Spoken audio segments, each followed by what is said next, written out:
ಗೊತ್ತಿಲ್ಲ ನನಗೆ, ನಾನು ಅವ್ರ ಸ್ಟೇಟ್ಮೆಂಟ್ ನೋಡಿಲ್ಲ, ಅದ್ರ ಬಗ್ಗೆ ನಂದೇನು ರಿಯಾಕ್ಷನ್ ಇಲ್ಲ. ನನ್ಗೇನು ಗೊತ್ತಿಲ್ಲ.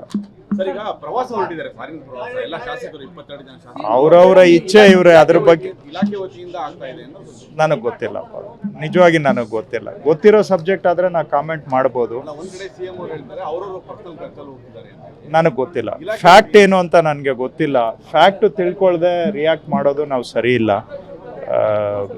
ನನಗೆ ಅದ್ರ ವಾಸ್ತವಾಂಶ ಏನು ಅನ್ನೋದು, ಆ ವಿಷಯದಲ್ಲಿ ಪ್ರವಾಸದ ವಾಸ್ತವಾಂಶಗಳೇನು ನನಗೆ ಗೊತ್ತಿಲ್ಲ. ನನಗೆ ನಮ್ಮ ಇಲಾಖೆಯಲ್ಲಿ ಸಂಪೂರ್ಣ ವಿಷಯಗಳನ್ನು ತಿಳ್ಕೊಳ್ಳೋದಕ್ಕೆ ನನಗೆ ಸಮಯ ಸಾಲೋದಿಲ್ಲ. ಇಲಾಖೆಯಲ್ಲಿ ಪೆಂಡಿಂಗ್ ಇರೋ ಕೆಲಸಗಳು ಮಾಡೋದಕ್ಕೆ ನನಗೆ ಸಮಯ ಸಾಲೋದಿಲ್ಲ. ಇನ್ನು ಯಾರು ಎಲ್ಲಿಗೆ ಪ್ರವಾಸ ಹೋಗ್ತಾ ಇದ್ದಾರೆ, ಯಾವುದ್ರಲ್ಲಿ ಹೋಗ್ತಾ ಇದ್ದಾರೆ, ಸ್ವಲ್ಪ ಅಷ್ಟು ಮಾಹಿತಿ ನನಗೆ ಇಲ್ಲ. ಯಾಕಂದರೆ ಇಲಾಖೆಯಲ್ಲಿ ನಮ್ದು ಅಷ್ಟು ಕೆಲಸ ಇದೆ. ಎಷ್ಟು ಮಾಡಿದ್ರು ಮುಗಿಲಾರ್ದಷ್ಟು ಕೆಲಸ ನಂದೇ ಇರೋವಾಗ ಇನ್ನೊಬ್ಬರ ಕೆಲಸದಲ್ಲಿ ಉಸಾಬಾರಿ ಮಾಡೋದು ನನಗೆ ಅಷ್ಟು ಸಮಯ ಅವಕಾಶ. ವಿಷಯ ಗೊತ್ತಿಲ್ಲ ನನಗೆ. ವಿಷಯ ಗೊತ್ತಿಲ್ಲದೆ ನಾನು ಮಾತಾಡೋಕ್ಕಾಗೋದಿಲ್ಲ.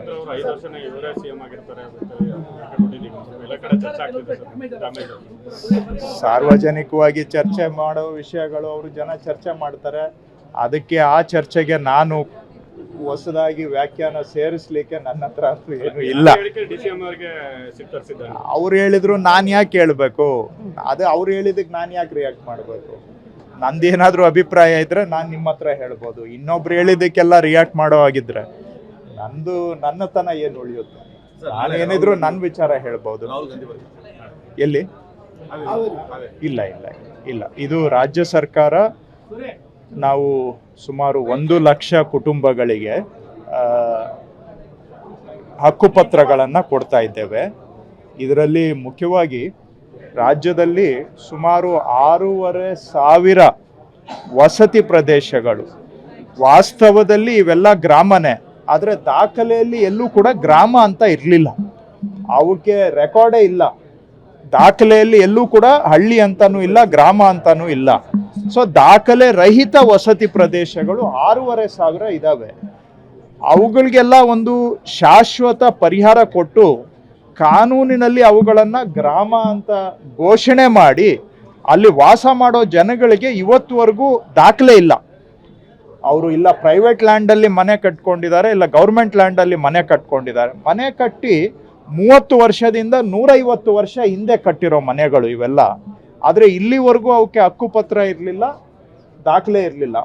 ಅಂತಹ ದಾಖಲೆ ರಹಿತ ವಸತಿ ಪ್ರದೇಶಗಳನ್ನು ಗುರುತಿಸಿ ಅವಕ್ಕೆ ಕಂದಾಯ ಗ್ರಾಮದ ಘೋಷಣೆ ಮಾಡಿ ಅಲ್ಲಿ ವಾಸ ಮಾಡ್ತಾ ಇರೋ ಮನೆಗಳ ಕುಟುಂಬಗಳಿಗೆ ಆ ಮನೆಗೆ ಹಕ್ಕುಪತ್ರ ಕೊಡುವಂಥ ಕಾರ್ಯಕ್ರಮ ನಾವು ಮಾಡ್ತಾ ಇದ್ದೇವೆ ಕಂದಾಯ ಗ್ರಾಮ ಯೋಜನೆ ಅಡಿಯಲ್ಲಿ.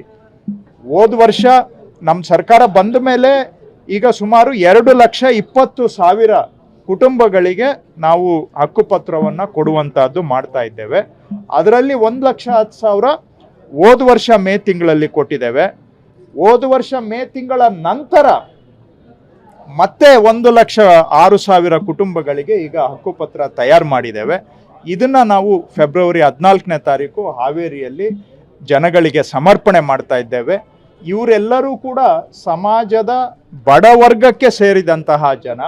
ಸ್ವಂತ ಜಾಗ ಇಲ್ಲದೆ ಭಾಳ ಹಿಂದೆ ಎಲ್ಲೋ ಕೆಲವು ಕಡೆ ಮನೆಗಳು ಕಟ್ಕೊಂಡ್ಬಿಟ್ಟಿದ್ದಾರೆ. ಅದು ಊರಾಗೋಗಿದೆ, ಕೆಲವು ದೊಡ್ಡ ಊರುಗಳಾಗೋಗಿದೆ.